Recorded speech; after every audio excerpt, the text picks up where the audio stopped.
In this workshop, we are getting to know this prop, fabric, or what Oriental dance calls a veil, a dance veil.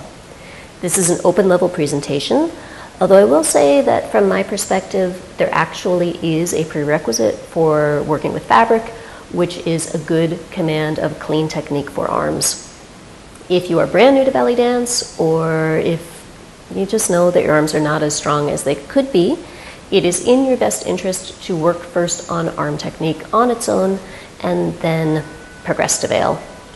As of this filming, I have not yet created arm materials for this platform, but depending on when this program reaches you, they may be there, or if not, or in addition, there is also a very thorough overview of arm technique on my masterclass program, Beautiful Technique. Oh, look, here's one here. Beautiful Technique is available as an old school DVD, which is nice because it has a lot of detail in the menu to help you get to exactly the right topic. You can also purchase it as an instant video from worlddancenewyork.com or from Amazon or from other places on the internet. Our agenda today is to first talk about choosing the size and type of fabric you'd like to work with. After that, we've got a very quick warm-up for shoulders. Then I will show you how to hold the veil, and I'll demonstrate and break down the movements that I like and use the most.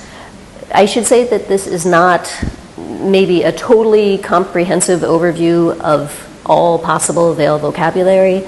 It is biased toward my aesthetics and my style, but it should serve either as a good introduction or as a refresher to most of the movements that are in contemporary use, in general cabaret and theatrical belly dance. In part 2, we'll put on music and we'll do a little technique flow segment to try the movements out. Then in part 3, I'm going back into information mode. I'll show you what some different fabrics look like, and I'll tell you a little bit about the history of the prop, about the ways that belly dancers incorporate the prop into their repertoire, and a little bit about what I personally like and try to do when I am working with fabric. The veil I have today is rectangular. It's made of lightweight Habotai silk, and it's a standard size. It is 3 yards long, 45 inches wide. These dimensions are going to be okay for many dancers, but depending on your height and your skill level and where you're going to be performing, you might want something different. In terms of length, out here, beyond your extended hands, you probably want at least 12 inches and probably not more than 30 inches of fabric for this little hanging tail. When you're thinking about how long your veil needs to be, the span of your arms is about the same as your height.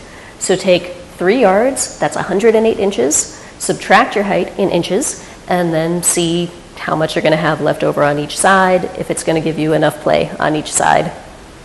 I am about 5'2", so I end up with about 16 inches on either side. For me, this is very comfortable. It's easy to control. This is what I would choose for a restaurant venue, a smaller venue where the audience is physically close to me. For stage, I would probably go bigger, probably 4 yards, just for more visual impact, just to make bigger shapes up in the air. In terms of width, this dimension, the veil should span from your shoulder line to somewhere around the backs of your knees. You could also think of that measurement in terms of spanning the distance from your waist to the floor. For my height and skill level, this is fine for me. But when I did first start out, I worked for a few months with a skinnier veil, and I think that was very helpful. So if you're short and you're getting tangled, take some of the width out, it may help. But also just think of that as a training tool.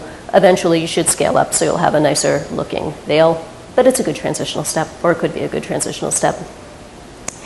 If you are using a veil and it's just going to be a costuming element, or you're just going to hold it behind you when you're doing an entrance, then you can use pretty much anything you like in terms of fabric or size or shape. But if you want to do the moves in contemporary veil work, the moves that draw shapes in the air, then you can do the most with this fabric, silk habitai. If it is in your budget, just go straight to a silk veil. Even if you don't have plans to perform, it just gives you the most options. I know that maybe if you're newer to dance, you're a little uncommitted, or maybe you need to have different spending priorities. You might not want to go to silk. If that's the case, you can totally go synthetic. Lots of movements work just fine with synthetic fabrics, and many synthetic fabrics are gorgeous.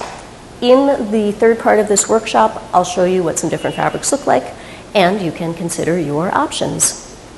We are ready to waft, but first we're going to do a quick little warm-up to loosen up the shoulders so that we'll be ready.